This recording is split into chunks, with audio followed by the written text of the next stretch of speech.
Jennifer Argofera ng DT Tacloban. 3 taon na pa ako rito. Ang pinakamataas kong late ay noong July at August, undertime isa, unauthorized absent ay wala. Ang highest sales ko ay noong June 2025 with transaction count of 96. Last month bulk order ko ay may isa with total amount of 18,050 pesos. Tumaas ang AVR ko last month ng 3. Ang mga AVR ko ay mostly about upang maiwasan ito, ugaliing maglinis palagi sa area at ugaliing i-check ang mga work order para no erasure.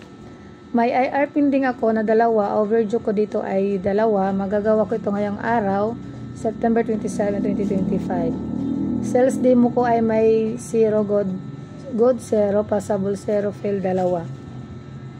Sa workshop ko ay may excellence na 0, good 1, satisfactory 4, needs improvement 4, at 4 1. May improve ko ito sa pamamagitan ng huwag magaling lang ang sumagot, lalo na pag alam ang sagot, huwag mahihiya. Quiz ko ay passable, good ako sa jacket basic item, passable ako sa Father's Day and Mother's Day this workshop, 4 ako sa Valentine's Day.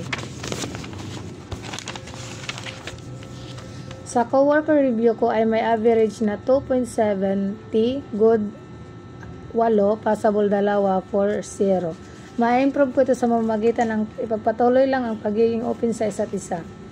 Positive comment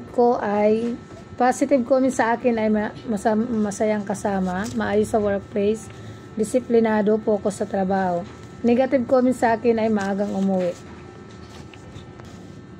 General comment ay ugaliing maglinis. Self-awareness ay dapat kong i-improve ay ang mas pag-igihan ko pa ang pagsisales. Na-challenge ako sa mga nabanggit tungkol sa akin. Yan lang.